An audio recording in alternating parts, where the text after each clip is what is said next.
कि शिव महापुराण की कथा सुनने से, मात्र सुनने से आपकी जो इच्छा है, जो मनोकामना है, जो आपकी चाह है, सब पूरा महादेव करते हैं। कहने का मतलब है जो भी आप कथा सुनते हैं, एक मिश्रा जी का चमत्कार है, जिसे कथा सुनते सुनते सारे, अगर आप यहाँ पे कथा सुने तो सबसे पहले मौन धारण करें, क्योंकि फल आप बात करके तो आपको फल नहीं मिलेगा। ये हर कोई एक दूसरे का ध्यान रखे। आपका अच्छा क्यों हुआ? आपने दिल से भगवान प्रार्थना की, इसीलिए आपका भगवान ने सुना। तो जो भी भगवान से दिल से, मन से कोई इच्छा जगाता है, उसकी मनोकामना मेरी माँ जगदम्बा, मेरी माँ उमा, महादेव पूरा करते हैं। देखिए, हर किसी का प्रश्न है, हमें बहुत दुख है, बहुत बीमारी, बहुत कष्ट है, तो बड़े सरल भाषा में समझिए। शिव महापुराण की कथा सुनने से मात्र, मैं भी देखिए आपके सामने ही हूँ, लेकिन महादेव ने मेरे साथ बहुत ही चमत्कार कर रहे हैं। एक कथा से लोग कहाँ कहाँ मुझे बुलाते हैं और मान सम्मान, आदर, उपहार, मतलब हर तरह से मेरा सहयोग भी करते हैं और हर तरह से मेरा सम्मान भी करते हैं। तो मैं सभी भक्तों को, जो भी जहाँ भी मुझे सुन रहा है, देख रहा है, मैं सभी को दिल से धन्यवाद और साधुवाद देती हूँ। सभी जो भी जहाँ से मुझे सुनता है, देखता है, और मेरा सारे भक्त लोग सहयोग भी करते हैं, सभी लोग, इसीलिए मैं सभी को दिल से धन्यवाद करती हूँ। देखिए, इस शिव महापुराण की कथा सबसे पहले महादेव माँ उमा को सुना रहे हैं। उसके बाद श्री वेद व्यास जी मुनि सूत जी को सुनाए, सूत जी मुनि ऋषियों को सुना रहे हैं, और ब्रह्मा जी नारद मुनि को सुना रहे हैं। इसी तरह से हर कोई एक दूसरे को सुना रहा है, ताकि हर किसी का कष्ट, दुख भगवान महादेव दूर करें। देखिए, बहुत सारे का भक्तों का प्रश्न आता है कि मेरा क्यों नहीं अच्छा होता है, तो अच्छा महादेव करते हैं। हमें सिर्फ पद दिए हैं, ज्ञान, आपको ज्ञान प्राप्त करने के लिए। अगर ये कथा में अगर दिल से बोले कि हाँ ये मेरी इच्छा पूरी हो जाए, तो मैं भी कथा सुनाऊंगी। इससे महादेव आपकी भी इच्छा पूरी कर देंगे। क्यों? कि आपकी भगवान दिल की सुनते हैं। हम लोग दिल कम लगाते हैं, दिमाग बहुत ज्यादा लगाते हैं। सही बात है ना? अब साधारण भाषा में समझिए कि हम सब इतने उपाय करते हैं, यहाँ दिया जला लाए, वहाँ ये कर रहे, हम वहाँ कर, मतलब ये उपाय नहीं है। एक एक शब्द मेरे महादेव की वाणी है, एक एक शब्द मेरे महादेव की वाणी है, जो मेरे महादेव उमा को सुना रहे हैं। हम मात्र विश्वास कर ले प्रभु ये बात सत्य है, तो आप मात्र बोलने से चमत्कार हो जाएगा। देखिए, किसी भक्त ने नवरात्रि में मुझे बुलाया, पांडे जी के घर पे गई थी, और उनके मुंह से ही निकला, अगर आप मेरे घर आए हैं तो मुझे विश्वास से मेरा कार्य हो जाएगा, और हो गया। विचार कीजिए। और उनकी विद्या को मैं धन्यवाद करती हूँ। उनके अंदर इतनी भक्ति थी कि बुला के कथा सुनवाई, हवन कराई, भजन कराई, और उनकी बहुत बड़ी मनोकामना पूरी हो गई। विचार कीजिए, ये मतलब ये क्या है? भक्ति। सुनाने वाले तो भगवान महादेव सुना रहे हैं, लेकिन मुझमें तो चाहिए, भक्ति में तो चाहिए कि मैं किस तरह सुन रही हूँ, किस तरह से ग्रहण कर रही हूँ।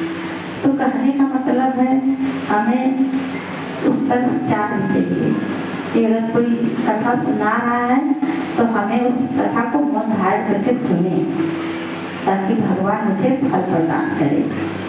हम कथा तो यहाँ सुन रहे हैं, लेकिन मेरा मन तो कहीं और है। तो फल महादेव कहाँ से देंगे। तो कहने का मतलब आपकी इच्छा अगर पूरी हुई तो आपने दिल से माना, मेरे महादेव ने पूरा कर दिया। बस यही चमत्कार है।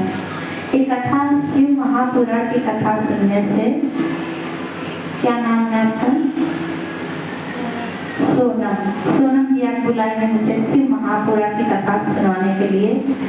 इनके साथ महादेव ने बहुत बीमारी थी, विचार के लिए बहुत बीमारी थी। कोई पूजा कथा सुन रहा था तो बोली मेरा अच्छा हो जाएगा तो मैं भी शिव महापुराण की कथा सुनाऊंगी। तो उनकी इच्छा महादेव ने पूरा किए तो आज मुझे बुलाए हैं।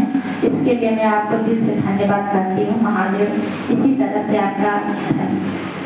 आपके घर में ढेर सारी खुशियाँ लाते रहे और महादेव सबका कल्याण करे, आपका भी कल्याण करे। जो भी मुझे देखा सुना सभी भक्तों का कल्याण करे। तो इसी तरह से मिश्रा जी तो भाई देखे फेमस है और उनकी कृपा से मुझे भी ज्ञान मिला है। तो फेमस करने वाले तो मेरे महादेव। और चमत्कार की यह बात है कि सारे भक्त मेरे सपोर्ट में हैं और मेरी दीदियाँ भी जहाँ भी देखती हैं और मेरे भाइयों सभी लोग मुझे आशीर्वाद देते हैं कि आप बहुत आगे जाएंगी। समझिए अगर आप बोले मैं आगे जाऊंगी तो समझिए मैं आगे चली गई। मुझे विश्वास है कि मुझे कोई ज्ञान नहीं था, लेकिन महादेव की कृपा से और आप सबके आशीर्वाद से मुझे भगवान ने पढ़ दिया ताकि लोगों का कल्याण हो। तो शिव महापुराण की कथा सुनने से जिसे संतान नहीं है उसे महादेव मेरे संतान दे देते हैं और दिए भी, बहुत सारे भक्तों को दिए भी। और जिसे संतान नहीं है देखिए उसकी कुंडली में जो शिव महापुराण में वर्णन है शुक्र कमजोर है, तो उसके लिए उपाय सुन लीजिए। एक एक शब्द महादेव की वाणी है। तो उसके लिए खीर का हवन करें। किसके नाम से? शुक्र देव के नाम से। किसके लिए? जिसको संतान की इच्छा हो उसे महादेव संतान प्रदान करेंगे। शुक्रदेव ये कार्य आपका पूरा करेंगे। अब देखें जिसे बहुत दुख है, बहुत बीमारी है, तो वह क्या करे? उसके लिए महामृत्युंजय मंत्र का 1.25 लाख जाप करे, हवन करे। तो उससे और जिसे भी आप देखिए लोग बुलाते हैं, किसी भी भक्त को बुलाते हैं, किसी को गुरु को बुलाते हैं, उन्हें संतुष्ट करके भेजें। क्यों? फल कौन देगा? महादेव। अब महादेव कब फल देंगे? जो भी कथा सुनाने आते हैं, कोई भक्त कोई बड़ा छोटा नहीं है। क्यों? ज्ञान जिसे मिल गया उसे भगवान ने पद प्रदान किए, तो इसीलिए उसे संतुष्ट करके भेजे, इससे आपको फल मिलेगा। तो इसके महामृत्युंजय का जाप कराने से आपका कष्ट रोग दूर होगा। मान लीजिए आप नहीं करा सकते हैं तो उसके लिए भी उपाय है शिव महापुराण में कि रोज सुबह सूर्य नारायण भगवान आते हैं रोगों को दूर करने के लिए। तुमको भी अगर हम बोलेंगे प्रभु ये मेरा जो भी दुख है अगर दूर हो जाए तो आपकी जो इच्छा है हवन कराए, भजन कराए, आपके ऊपर है। तो हवन करने से कब? सुबह जब हम हवन करते हैं तो वह क्या होता है? उससे आपका रोग नष्ट हो जाता है। क्या करने से? हवन करने से। देखिए किसी भक्त का बड़ा सुंदर प्रश्न था कि हम हवन रोज क्यों करें? तो बड़े सरल भाषा में समझिए कि जिस तरह हम रोज भोजन करते हैं उसी तरह से शिव महापुराण में वर्णन है 2 समय हवन भी करना चाहिए। तो सुबह का हवन रोग का नाश होता है, आपके जीवन से रोग से मुक्ति पाते हैं आप। और शाम को जब हवन हम करते हैं उससे हमें क्या मिलता है? संपत्ति, धन, दौलत, यश, कीर्ति, मान, सब मिलता है। सुबह सूर्य नारायण भगवान का नाम से हवन करेंगे और शाम को सूर्य नारायण भगवान, संध्या देवी, चंद्रमौली बड़े महादेव के नाम से हवन करने से क्या मिलता है? संपत्ति, धन आता है। विचार कीजिए, भगवान हमें सुबह आते हैं सब कुछ देने के लिए, लेकिन हमें ज्ञान नहीं है तो हम कहाँ से पाएंगे? सही बात है। तो अब बहुत सारे भक्त का प्रश्न है कि हम हवन नहीं कर सकते, तो शिव महापुराण में इसका भी उपाय है। अगर हम हवन नहीं कर सकते तो हम थोड़ा सा दान करने से उससे भी भगवान प्रसन्न होते हैं, उससे भी भगवान हमें फल प्रदान करते हैं। हमें चिड़िया, कबूतर, ये सब जितने जीव हैं, अगर हम उन्हें संतुष्ट करते हैं तो भगवान मेरे पशुपतिनाथ प्रसन्न होते हैं। क्या करने से?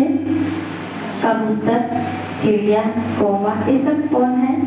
पशुपतिनाथ हैं, जो हम सब खुद के लिए तो कितना अच्छा भोजन पकवान बनाते। सही बात है। आज विशेष दिन है तो हम लोग विशेष चीज अच्छा बना के खाएंगे, हर कोई ऐसा करता है।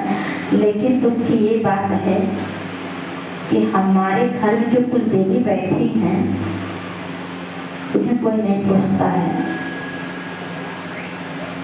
और दुख यही से चालू हो गया है। उन्हें भी तो कुछ चाहिए। हमारे कुल घर के देवी देवता, हमें अगर दुख आता है तो ये समझ लीजिए दुख क्यों आता है। कुल देवी देवता नाराज है तभी दुख आता है। अगर हम समय समय पे हवन, भोग, पूजा, कथा सुनते रहेंगे तो दुख हमारे घर के कुल देवी देवता नहीं आने देंगे। ऐसा शिव महापुराण में वर्णन है। जब हम ब्रह्मांड को भोग नहीं देते हैं तो वह दुख का कारण बन जाता है। इसीलिए जिसे भी रोग है, अगर आप रोज नहीं हवन कर सकते तो आप रविवार के दिन हवन कीजिए। खुद से अगर करेंगे तो किसी हवन करके दान कर दीजिए, अन्यथा किसी ब्राह्मण को बुला के कराएंगे तो अच्छी बात है। ये आपके ऊपर है।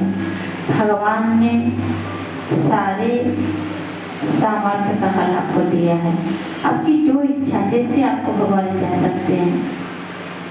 अब जिसके पास वो भी नहीं है वो क्या करे? तो शिव महापुराण में वर्णन है, हम सेवा से भगवान की कृपा प्राप्त कर सकते हैं। जिस तरह देखिए, इन्होंने सेवा की, थोड़ा भक्त के सेवा में लग गए तो फल इन्हें मिल गया। कहने का मतलब धन ही नहीं है, हमारे पास धन तो बहुत है, बंगला है, गाड़ी है, फिर भी हम दुखी हैं। विचार कीजिए, महल में भी एक धर्म पत्नी विलाप कर रही, रो रही है। हम छोटे कुटिया में बड़े प्रसन्न हैं। सत्य बात है। तो कारण है, भगवान को रिझाने के लिए कोई महल की जरूरत नहीं, कोई पोशाक की जरूरत नहीं है, कोई कपड़े का पहनावे की जरूरत नहीं, कोई दिखावे की जरूरत नहीं। भगवान को भाव प्रिय है।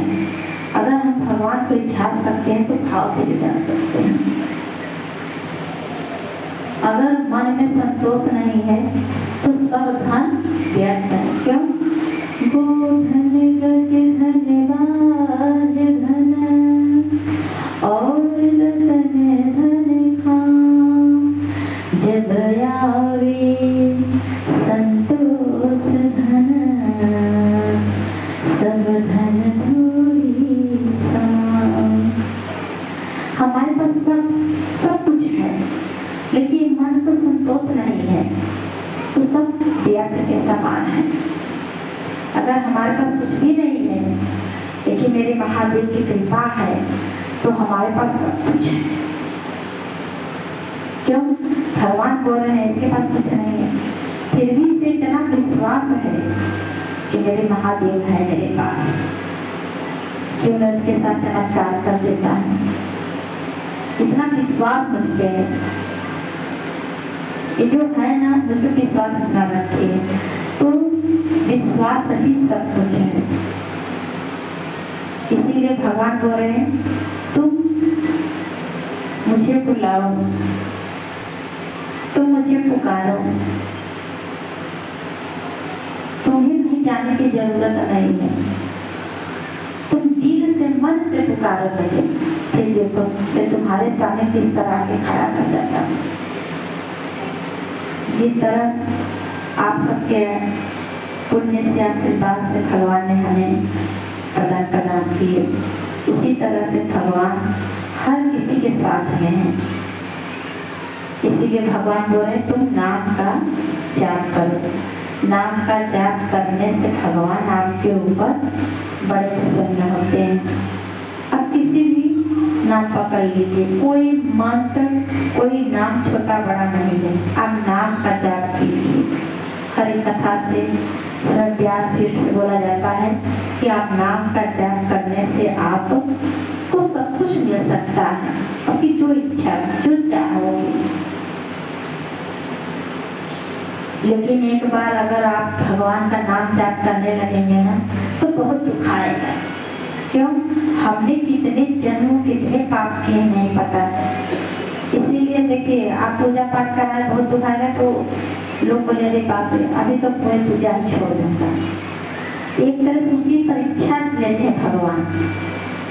देखो आप एक ही छोड़ देती है, अगर छोड़ दिए तो समझिए आपकी कृपा आपके ऊपर भगवान की हट गई और आप अटल रहे कि भगवान परीक्षा ले रहे हैं तो आपके ऊपर और विशेष कृपा करने लगेंगे। तो नाम जाप करने से आपका सबसे आप कितने जन्म का जो दुख रहेगा ना एक साथ आके आपके ऊपर गिरा देंगे, ताकि ये भोग लेगा दुख ना तो आगे इसे सुख ही सुख दूंगा, मंगल ही मंगल होगा। तो यही चमत्कार है। हम सब डर जाते हैं कि हम सब भगवान के तरफ जा रहे हैं तो भगवान में कितना दुख देते हैं।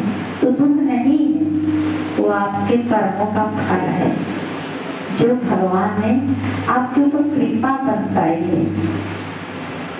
आप थोड़े में ही निपटा दे रहे, ये भी चमत्कार है।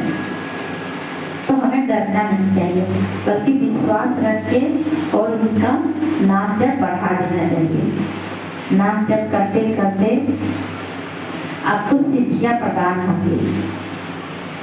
सिद्धियां जब प्रदान होंगी ना तो भगवान आपके ऊपर विशेष कृपा करेंगे। इसीलिए हमेशा बोला जाता है नाम का जाप कीजिए। हम सब ये जीवन ये ब्रह्मांड भगवान ने जन्म दिए हैं ताकि आपका उद्धार हो। ये मनुष्य तन मिला है आपका मिला दुख दूर करने के लिए। लेकिन ये जन्म पाकर भी हम अगर नहीं संभलेंगे तो फिर इतना अनंत जन्म हमें मिलेगा दुख भोगने के लिए। पता नहीं कितने नरक में जाएंगे, कितनी यातनाएं सहेंगे, कितना पीड़ा उठाएंगे, कितने कष्ट उठाएंगे, हमें नहीं पता। इसीलिए जीवन मिला है अपना धर्म निभाते हुए भगवान के कार्य में लगे। ऐसा नहीं कि हम सब कुछ छोड़ दे और भगवान में लग जाए, ऐसा भी नहीं। क्यों? देखिए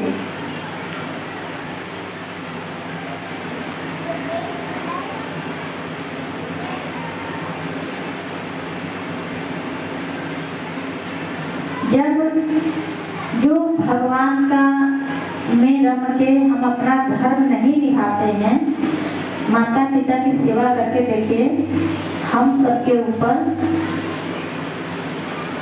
ऋण मतलब कर्ज हो जाता है। ऋषि ऋण, ऋषियों का ऋण और देव ऋण और पितृ ऋण, इन सब ऋणों से मुक्ति किस तरह पाया जाए। ऋषि ऋण मतलब जो भी भगवान के भक्त हैं ऋषि मुनि, उनको अगर हम कुछ दान तो नहीं देते हैं तो ऋषि ऋण रह जाता है। और देव मतलब भगवान की पूजा पाठ नहीं करते हैं, उन्हें उनका भोग नहीं प्रदान करते हैं तो उन्हें कर्ज रह जाता है। और पितृ, पितृ मतलब जो भी चले गए हैं आपके दादा परदादा, जो भी लोग कहते हैं बहुत दुख है ना, तो जो भी चले जाते हैं उन्हें अगर भोग नहीं मिलता है तो आपको आपके जीवन में दुख आ जाता है, इसीलिए कष्ट आता है। इसीलिए यहाँ पे हर से वेद व्यास जी के पेड़ से यहाँ से बोला जाता है आप हवन कीजिए, या किसी से भक्त आप करा भी सकते हैं। हर अमावस्या के दिन, महीने में अमावस्या पूर्णिमा के दिन आप अवश्य हवन कीजिए, इससे आपके पितृदेव और कुल देवी देवता प्रसन्न होंगे, भगवान आपके ऊपर विशेष कृपा करेंगे। अगर इन तीनों ऋण से अगर मुक्त नहीं होंगे तो जन्म जन्मांतर में ऐसी तरह से आप भोगते रहेंगे। इनका ऋण चुकाने के लिए हमें और पितृ माता पिता का भी ऋण हम सब पे करते रहता है। जब हम लोग कहते हैं हम दुखी है ना, जिस घर में माता पिता अगर दुखी हैं वह संतान सुखी नहीं रह सकता। इसीलिए जिस संतान को बहुत दुख है, आप ये सुन लीजिए, वेद व्यास जी का व्यास पीठ से बोला जा रहा है कि जिस संतान को बहुत दुख है वो क्या करे, अपने माता की गोद में जाके जो जितना भी इच्छा हो रोए माँ के गोद में, उसके ऊपर भगवान उसका दुख दूर कर देंगे। जब कितना भी बड़ा दुख हो, वेद व्यास पीठ से बोला जा रहा है, शिव की वाणी है, कभी असफल नहीं हो सकती। आपको बहुत दुख है ना, तो अपने माँ के गोद में जाके रो लीजिए, उससे कोई बड़ा भगवान नहीं है। माता पिता से बढ़ के कोई भगवान नहीं। क्यों भगवान बोलते हैं सबसे पहले गुरु माता पिता ही, इसीलिए हम सबको उनकी सेवा अवश्य करनी चाहिए। फिर देखिए हम तो चले जाते हैं कहीं और, देखिए माता पिता कष्ट घर में उठाते रहते हैं तो वो दुख उन पे आ जाता है। इसीलिए अगर आपको बहुत दुख है ना, फिर देखिए आपके ऊपर भगवान की विशेष कृपा हो जाएगी कि जब आप रोएंगे ना, उस माँ के दिल से जो दुआ निकलेगी, जो दुआ निकलेगी ना, वो महाकाल की दुआ होगी, वो माँ जगदम्बा की दुआ होगी, मेरी माँ शेरोवाली की माँ पार्वती की दुआ होगी। वो दुआ कभी खाली नहीं जाएगी, तत्काल आपका दुख दूर हो जाएगा। फिर आप एक बार बोलेंगे आगे हाँ सत्य बात है, जिससे भी दुख हो और आप किसी भक्त को जाके किसी की आप सेवा कर सकते हैं, किसी की गरीब की सेवा, किसी पशु पक्षियों की सेवा, उससे भी मेरे महादेव मेरे पशुपतिनाथ प्रसन्न होते हैं। इस तरह से अगर हम भगवान की शरण में रख के अपने जीवन में थोड़ा थोड़ा भी अगर भगवान का ज्ञान प्राप्त करेंगे, भगवान से प्रसन्न होते हैं। सोचिए भगवान के सामने, मेरे महादेव के सामने भगवान का गुणगान सुनने से आपके ऊपर कितने महादेव प्रसन्न होंगे, मैं भी नहीं बता सकती। अगर आपको बहुत दुख है, देखिए बजरंगबली के सामने अगर आप राम जी का गुणगान गाते हैं ना, तो आपके सामने प्रत्यक्ष रूप में तत्काल बजरंगबली हाजिर आ जाते हैं। अब कारण समझ लीजिए, ऐसा कौन सा भक्त है जो मेरे राम जी का, मेरे प्रभु का गुणगान गा रहा है। अगर कथा का चमत्कार हुआ है ना मेरे साथ, सत्य कहूँ तो मेरे राजा रामचंद्र भगवान मेरे बजरंगबली का चमत्कार है, वो क्षण चमत्कार करते हैं और सत्य बात है। अगर क्यों, एक कलयुग के देव हैं। माता सीता ने वरदान दिए, अजर अमर गुना निधि सुत हो,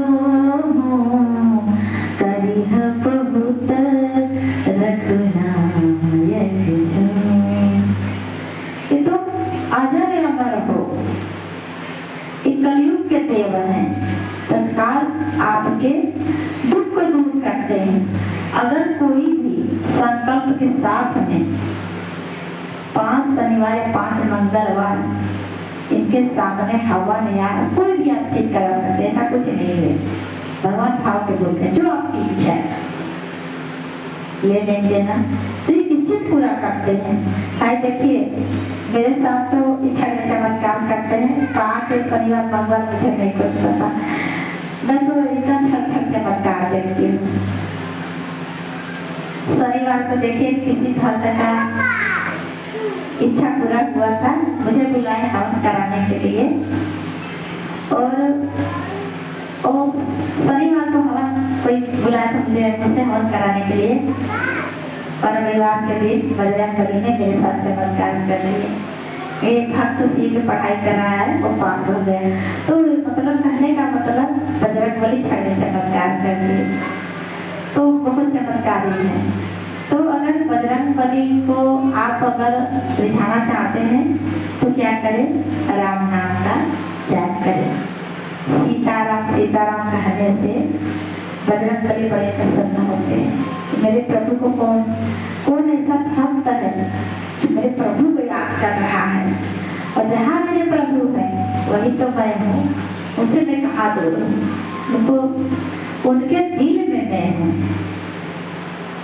इसीलिए बहुत चमत्कार करते हैं। एक बार बोलिए सब लोग, सियापति रामचंद्र गोस्वामी तुलसीदास की, बोलो बजरंगबली की, बालाजी महाराज की, उमापति महादेव की।